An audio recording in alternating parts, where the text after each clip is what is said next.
할렐루야. 지난 73강 사도 요한의 신앙과 신학에 관하여 말씀드렸고, 오늘은 16강 시작하기 전에 이제 사도 요한이 pat모섬에서 받은 계시에 대한 그 성격을 말씀을 좀 드리고 16장으로 이어지도록 하겠습니다. 사도 요한이 pat모섬에 유배되어 고독과 고통을 맛본 것은 하나님의 말씀에 대한 요한의 충성이요 예수 그리스도의 사신을 전하려는 그의 결심 때문이었습니다. 계시록의 환상을 받았을 때 요한은 자기가 pat모라는 섬에 있었다고 말합니다. 그가 도미티안 황제 때 pat모섬에 유배되었다는데 대하여는 초대 교회의 전승이 일치하고 있습니다. 터둘리아는 사도 요한은 섬에 유배되었다 라고 말하였고, 오리게네스는 전승에 의하면 로마 황제는 요한이 진리의 말씀을 증거하였기 때문에 pat모섬에 유배 보냈다 라고 했고, 알렉산드리아의 클레멘트는 압정자가 죽은 후에 요한은 pat모섬에서 에베소로 돌아왔다 라고 했고, 제롬은 말하기를 요한은 네로 황제가 죽은 지 14년경에 유형을 당했고 도미티안 황제가 죽자 석방되었다고 하였습니다. 그러니까 요한은 주후 94년에 pat모섬에 유배되었다가 96년에 석방된 것이 됩니다. pat모섬은 스포라데라고 불리우는 군도에 속하는 작은 섬으로서 암석분인 불모의 땅입니다. 길이가 16km, 너비 8km의 초생달 모양을 이루고 동쪽으로는 초생달 끝 같은 모양을 하고 있습니다. 초생달 모양이기 때문에 이 섬은 천연적으로 좋은 항구를 이루고 있습니다. 그것은 소아시아 앞바다 63km에 위치하고 로마에서 에베소로 향하는 배의 마지막 기항지요, 여코스로 말하면 맨 처음의 기항지가 되어 매우 중요한 것입니다. 멀리 떨어진 한적한 섬에 죄수를 유배 보내는 것은 로마에서는 흔한 처형의 형태요 보통 정치범에 대한 형벌이었던 것입니다. 형벌로서는 가장 중한 형벌은 아니었으나 그 형을 받는 사람은 시민권을 박탈당하고 최저 생활에 필요한 돈을 제하고는 전 재산을 몰수당하였습니다. 유형지에 있는 죄수는 학대받는 일은 없고 섬 속에 있는 감옥에 갇히는 법도 없이 한정된 지역 안에서의 자유행동이 허락되었습니다. 이상이 정치범의 취급 방법인데 요한의 경우는 이것과 매우 달랐습니다. 그는 그리스도인들의 지도자요, 그리스도인들은 죄인들이었습니다. 그런데 요한이 즉시 처형당하지 않은 것은 이상한 일이었어요. 요한은 유형당한 섬 채석장에서 중노동을 했을 수도 있습니다. 윌리엄 람제이 경은 요한이 당했을 형을 생각하여 다음과 같이 기록을 하였는데, 먼저 채찍으로 맞고 풀을 수 없는 착고를 채우고 옷이라고는 겨우 몸을 감싸는 정도의 것이었으며 음식은 보잘것없고 부족했으며 깔 데도 없이 땅바닥에서 자고 컴컴한 감방에서 지냈으며 감시병의 채찍을 맞으며 일했다고 합니다. 반모섬에서의 요한의 생활은 진정으로 괴로운 나날들이었습니다. 반모섬이 요한의 계시록에 그 흔적을 남기고 있는데 오늘날까지 요한이 계시록을 기록했다는 절벽에 바다를 내리다 보는 동굴을 그곳 사람들은 구경 온 사람들에게 보여줍니다. 반모섬에서의 바다를 내다보는 전망은 장엄한 것으로서 스트라한이 기록한 대로 계시록은 망망한 바다의 경치와 그 소리로 가득 차 있다고 말합니다. 바다라는 말인 탈라사가 계시록에는 적어도 25회나 나오는 것입니다. 스트라한은 기록하기를 반모섬에서처럼 음악적인 바다 물소리는 다른 아무 데서도 들을 수 없으며 일몰이 이곳보다 더 장엄한 불타는 유리바다를 이룬 곳은 없다고 합니다. 그러나 그만큼 육지와 섬을 갈라놓는 바다가 없기를 열망하는 마음도 여기처럼 절실한 것은 없었다고 합니다. 요한이 반모섬에 간 것은 하나님의 말씀 때문에 고난과 고통, 유형의 고독과 중노동을 당하기 위함이었습니다. 이 부분을 히라보에서는 세 가지 해석을 내릴 수 있게 되어 있습니다. 먼저 요한은 하나님의 말씀을 선포하기 위하여 반모섬에 갔다고 해석할 수 있습니다.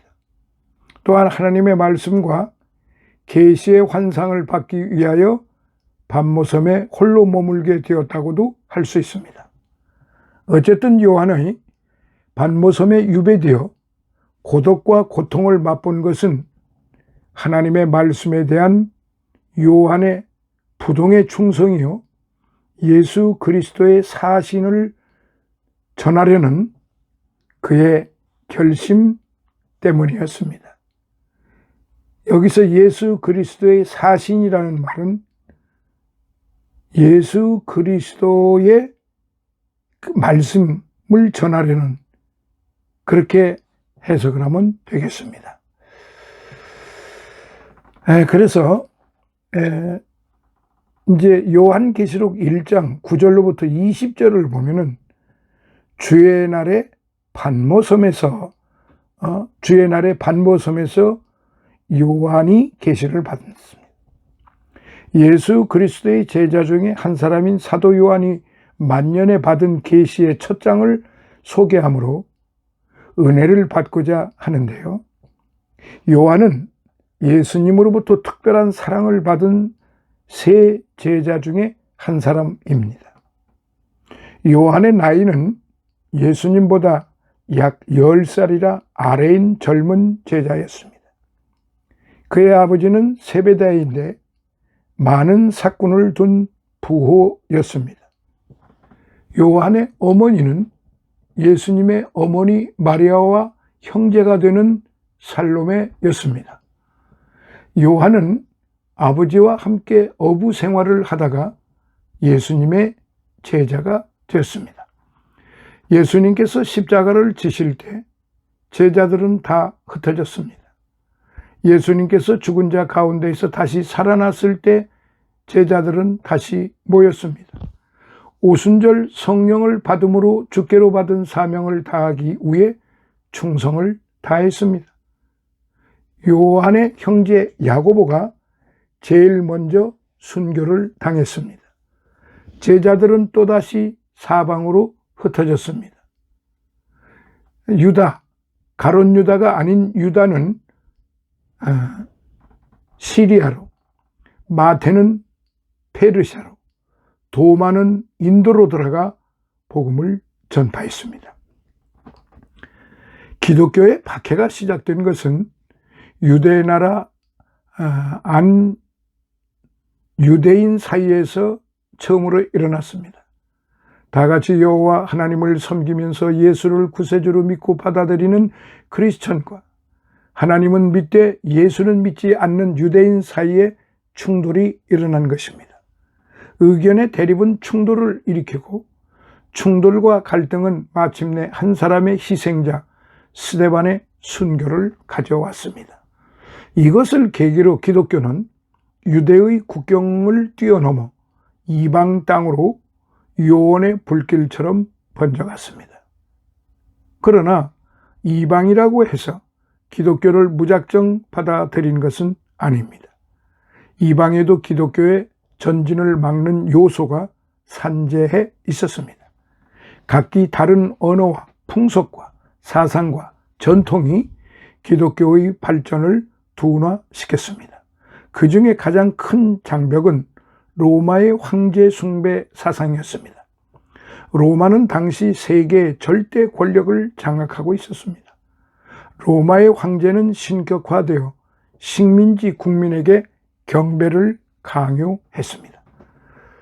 기독교는 나라를 사랑하고 민족을 사랑하는 종교입니다. 성도는 국가에 충성하고 자기를 다스리는 자를 존경하고 신뢰합니다. 그러나 황제라 할지라도 그를 신으로 경배를 요구할 때는 도저히 용납해 할 수 없었습니다. 여기에 황제의 잔인한 박해가 시작이 되었습니다. 최초의 박해자는 바로 그 유명한 네로 황제입니다.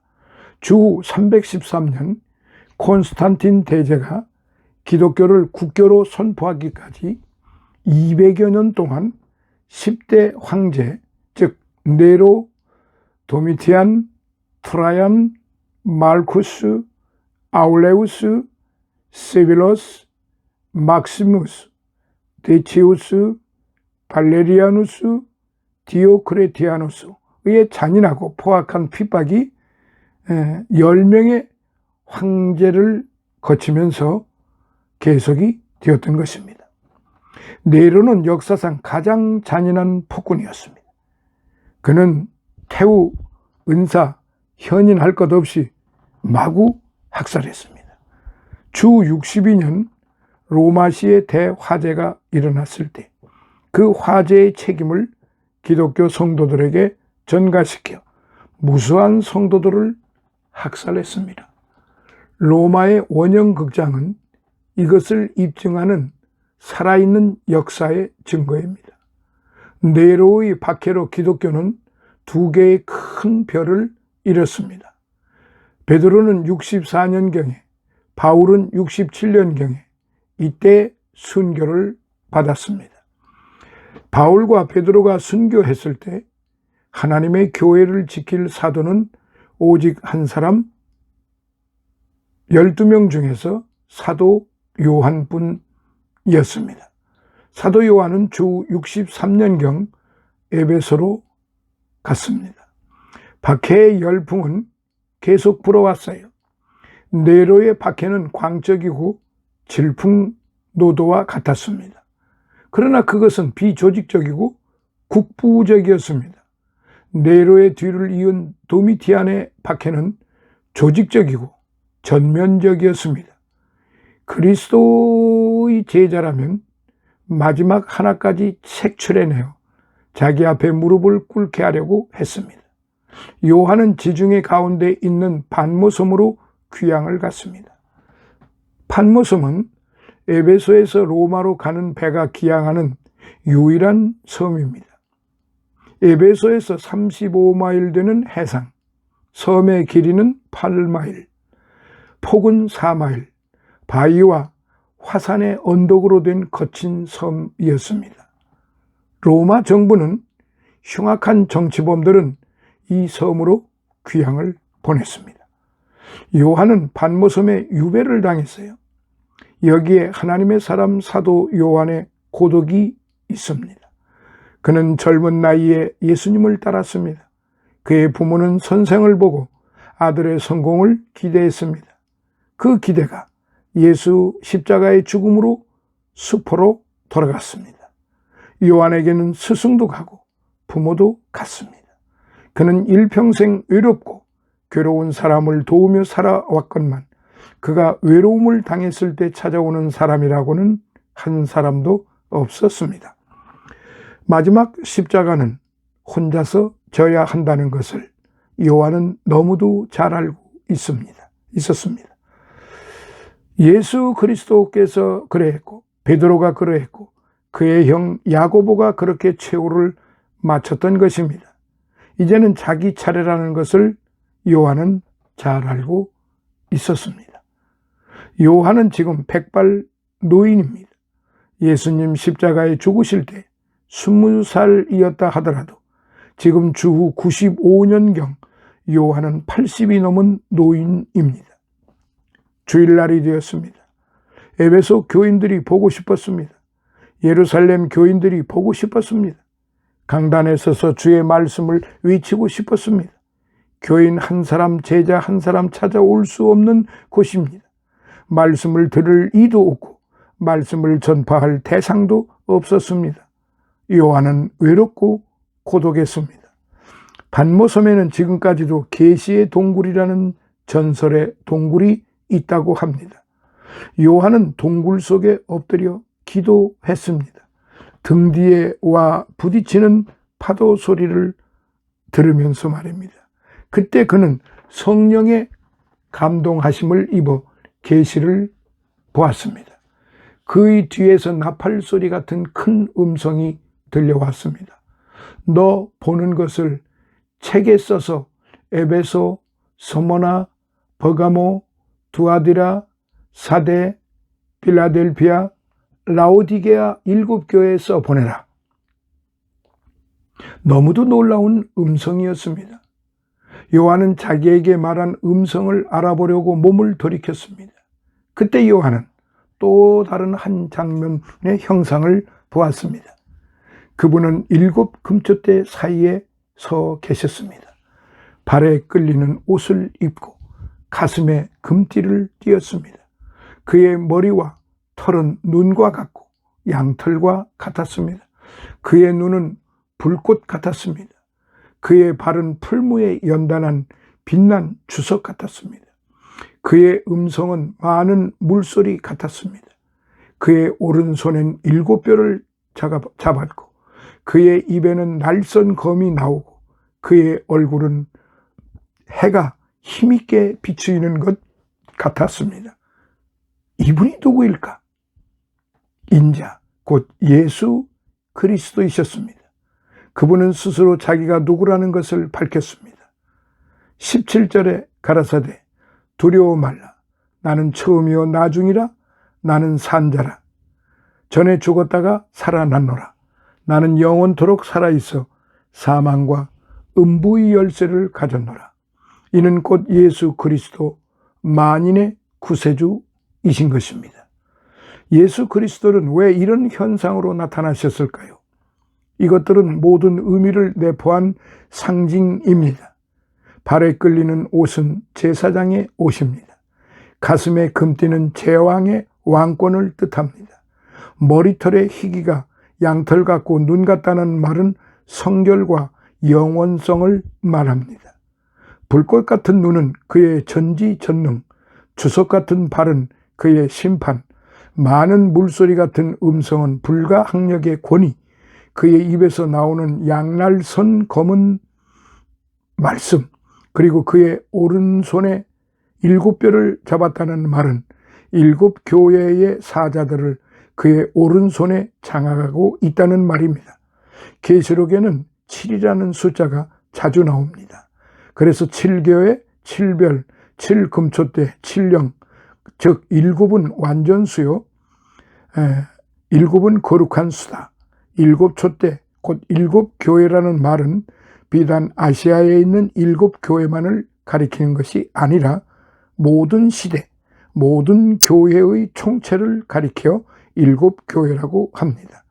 그래서 오늘날의 교회는 즉 일곱 교회, 일곱 별, 일곱 금초대, 일곱 영처럼 일곱이라고 하는 숫자의 개념으로 세워진 것입니다. 그 일곱이라고 하는 그 곳에 그 교회의 머리는 예수 그리스도이십니다. 그러니까 일곱 촛대, 곧 일곱 교회라는 말은 비단 아시아에 있는 일곱 교회만을 가리키는 것이 아니라고 제가 조금 전에 말씀드렸어요. 일곱 별이란 말도 마찬가지입니다. 일곱 별, 곧 일곱 교회 사자라는 말은 모든 교회의 모든 사역자 전부를 말하는 것입니다. 일곱 영이란 말은 거룩하고 완전한 영, 그 성령을 가리켜 일곱 영이라고 하는 것입니다. 그러므로 큰 교회가 되었든 작은 교회가 되었든, 즉 오늘 현대 용어로 말씀드리면 대형 교회가 되었든, 가장 자그만 조그만 교회가 되었던 간에 주께로부터 붙들림을 받은 일곱 교회의 사자라고 하는 사실을 기억을 해야 되고 그것을 인지해야 됩니다. 그러므로 어떤 그 사역자가 더 높고 어떤 사역자가 더 낮은 것이 아닙니다. 이걸 분명히 알아야 됩니다. 오늘날 많은 사람들은 수와 양을 중시하고 또한 그런 면에서 높고 낮음을 계급을 그렇게 말을 합니다. 우리 대형 교회 목사는 작은 교회 목사하고 어떻게 같을 수가 있느냐 하는 식으로 말입니다. 이것은 성경 말씀을 오도하는 것입니다. 주님께로부터 붙들림을 받은 사역자들은 모두가 주님의 오른손에 붙들림을 받은 그런 주의 종들인 것입니다. 그러므로 누구를 막론하고 더 높고 더 낮고 더 훌륭하고 더 훌륭하지 않고 그런 측으로 그런 면으로 표현을 해서는 결단코 아니 되는 것입니다. 오로지 주의 말씀에 주의 오른손에 붙들린 사역자들 일곱 교회 종들은 모두가 다 크나 작으나 동일하다는 사실을 우리는 분명히 알아야 합니다. 요한은 주의 날이라고 하는 게 주일입니다. 주의 날에 반모섬에서 주의 형상을 보고 주의 음성을 들었습니다. 이것이 사실이었을까? 꿈을 꾼 것이 아닐까? 환상이나 환각을 본 것은 아닐까? 그렇지 않으면 입신이나 탈혼 상태에 빠진 것은 아니었을까? 꿈이었을까? 생시였을까? 거룩한 주일에 요한이 꿈을 꿀 리는 없습니다. 분명히 생시였습니다. 꿈도 아니고 생시도 아닌 베드로 같은 환상을 본 것은 아닌지. 환상은 피동적입니다. 환상은 영상을 봅니다. 감각을 느낄 수 없습니다. 그런데 요한은 보고 듣고 느끼고 경험을 했습니다. 혹 요한이 본 것이 입신이나 타로는 아니었는지. 인도의 유명한 신비주의자 썬다신이 이렇게 말했습니다. 그가 어느 날 나무 아래서 입신을 했어요.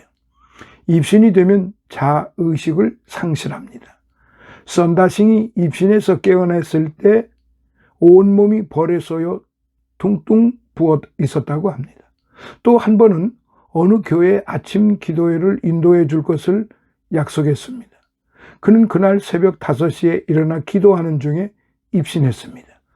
교회에서는 예배 시간이 지났는데도 설교자가 나타나지 않았습니다. 기다리다 못해 교인들은 해산하고 말았다고 합니다. 이것이 입신이요 탈혼입니다. 그러니까 완전치 않다는 거지요. 입신은 자기가 자기를 의식하지 못합니다. 자기를 잊고 세상을 잊고 황홀경에 도취되는 것이 입신입니다. 입신은 입신에 이르기를 원해서 입신합니다. 입신은 입신에 이르기까지 연습하고 노력합니다. 똑같은 주문을 1000만 번 외워댑니다. 최면술에 걸립니다. 금식함으로 기력을 잃습니다. 그렇게 함으로 꿈도 아니고 생시도 아닌 환상과 탈원 상태에 들어갑니다. 요한은 자원에서 신비경에 들어간 것이 아닙니다. 요한은 연습과 노력으로 계시를 본 것이 아닙니다. 요한은 성령의 감동으로 계시를 보았습니다. 이것은 자의적이 아니요 타의적입니다. 하나님이 하나님의 필요에 의해 하나님의 계시를 보여주신 것입니다. 요한은 자기를 상실한 것이 아니었습니다. 똑똑하고 분명한 자의식을 가지고 있었습니다. 볼 것을 보고 들을 것을 듣고 경험할 것을 경험한 것입니다. 그 확증할 만한 증거는 요한이 인자의 형상을 보고 엎드려져 죽은 자같이 되었다는 사실입니다. 요한이 엎드려진 것은 입신이 아닙니다. 탈원이 아닙니다.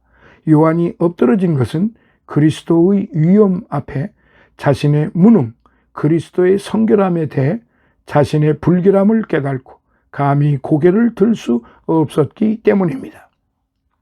성령의 감동을 받은 자는 맑은 정신으로 계시를 봅니다. 성령의 감동을 받은 자는 이성과 지성으로 계시의 말씀을 듣습니다. 성령에 감동된 자는 계시를 보고 자기를 봅니다. 하나님 보고 자기 보고 그리스도 보고 자기 보고 그러다가 꼬꾸라지고 맙니다. 이사야가 성전에서 하나님의 형상을 목격했습니다. 그때 그의 입에서 나온 고백은 화로다. 나여 망하게 되었도다. 나는 입술이 부정한 사람이라. 입술이 부정한 백성 중에 거하면서 만군의 여호와이신 하나님을 배웠도다. 나는 죽게 되었다. 나는 망하게 되었도다. 라고 그렇게 고백을 합니다. 참 계시, 참 하나님을 본 사람은 이사야와 같이 요한과 같이 엎드러져 죽은 자 같이 됩니다. 계시를 받았다, 환상을 보았다, 입신을 했다 하면서 날뛰고 돌아다니는 것은 전부 가짜라고 보면 됩니다. 하나님의 음성을 듣고 압도당하지 않을 자 누구이겠습니까? 하나님의 형상을 보고 거꾸러지지 않을 자 누구이겠습니까? 사도 요한은 주의 날에 반모섬에서 성령의 감동하심을 받아 주님의 형상을 보고 주님의 음성을 들었습니다. 날은 다 같은 날이 아닙니다. 주의 날이 있고 주의 날이 아닌 날이 있습니다. 주의 날은 계시를 받는 날입니다. 주의 음성을 듣고 주의 형상을 보는 날이 주일날입니다. 사도 요한이 주의 날에 반모섬에 있었던 것 같습니다.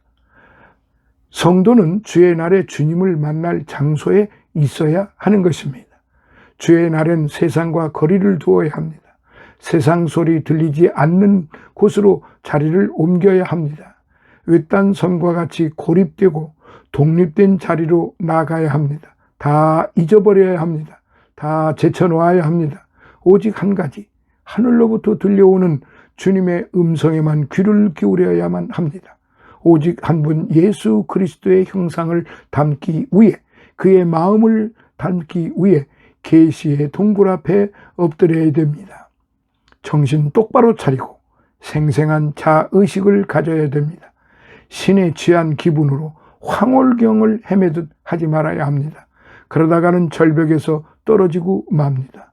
똑바로 믿어야 합니다. 알고 믿어야 됩니다. 하나님의 음성을 분별할 줄 아는 사람이 되어야 합니다. 그리스도의 형상을 진득할 수 있는 사람이 되어야 합니다. 한마디로 말해서 계시를 받는 것은 공 던지기와 같다고 하겠습니다. 공을 던지려면 공 받을 사람이 받을 태세를 갖추고 있어야 합니다. 캐쳐가 공 받을 태세를 갖추지 않으면 피처는 공을 던질 수가 없습니다. 던져도 허탕치고 맙니다. 아무리 고귀한 말씀을 던져주려고 해도 받을 사람이 받을 태세를 갖추지 않으면 말씀을 던질 수가 없는 것입니다. 주의 날이 되면 반모섬에서 성령의 감동하심을 따라 하늘로부터 오는 계시를 받습니다. 주님의 음성을 들어야 합니다. 주님의 형상을 발견해야 합니다. 사도 요한이 그리스도의 형상을 보고 죽은 것 같이 엎드러졌을 때 그리스도의 오른손이 요한 위에 놓여졌습니다. 두려워 말라, 나는 알파와 오메가요, 처음과 나중이라. 나는 산자라. 영원히 죽지 않고 살아있어 산자와 죽은 자를 심판하는 음부의 열쇠를 내가 가졌노라. 이렇게 말씀을 듣게 되는 것입니다. 계시를 바로 듣고 자기의 정체를 발견한 자에게는 반드시 하나님의 위로와 격려의 손길이 따릅니다. 그 치유의 손길, 그 자비의 손길, 그 사랑의 손길이 따릅니다. 그 다음에는 사명의 짐이 주어집니다. 내 본 것과 이제 있는 것과 잊은 것과 내 본 것과 이제 있은 것과 장차 될 일을 기록하라. 그 기록한 것을 7교회 7사자에게 전하라. 사랑하시는 성도 여러분, 계시는 결단코 자아도취가 아닙니다. 자아도취가 결단코 아닙니다. 계시는 좌충우돌이 아닙니다. 계시는 자화자찬도 아닙니다. 계시는 자중질환이 아닙니다. 계시를 받은 자는 풍지박산의 삶을 살아가지를 않습니다. 하나님의 계시를 받은 자는, 즉 성령의 감동을 받은 자는 마음이 평안해집니다. 기쁨이 충만해집니다. 심령이 명랑해지고 원수도 사랑하게 됩니다. 성령을 받으면 자기 자신에 대하여 절제와 온유로 환난과 핍박 중에도 인내하게 됩니다. 하나님께 대하여 감사와 기쁜 마음으로 충성을 다합니다. 이웃에 대하여 자비와 양선, 사랑과 화평을 일삼습니다. 그래서 이것을 영적으로 표현을 하게 되면은 성령의 충만함을 받은 심령은 겨울 동산과 같고, 그러니까 그 예수 없는 심령은 겨울 동산과 같지만은 성령의 충만함을 받은 사람은 봄 동산과 같다는 사실입니다. 사랑하시는 성도 여러분, 이제 오늘 저와 여러분은 바로 이런 자아도취나 자화자찬이나 좌충우돌이나 그야말로 그 자신의 삶을 망가뜨리는 그런, 자신을 드러내는 그런 삶이 아니라 오로지 성령 충만한 삶을 살아가게 되는데, 바로 그 해답은 성경에 분명하게 기록이 되어 있잖아요. 갈라디아서 5장 22절과 23절의 말입니다. 꼭 읽어보세요. 주의 날에 계시를 받은 사도 요한처럼 오늘 저와 여러분들도 주의 날에 하나님의 말씀을 받고 그 말씀을 받아서 우리의 생활 속에 적용시켜 나가면서 하나님을 영화롭게 해드리는 그런 복된 주의 성도들이 되어야 하는 것입니다. 그것이 바로 진정한 신앙생활이요, 그리고 날마다 하나님을 배워나가는 그런 신학의 삶이 되는 것입니다. 감사합니다. 이제 74강은 여기서 마무리하고 75강에 16강을 이어가도록 하겠습니다. 감사합니다. 할렐루야.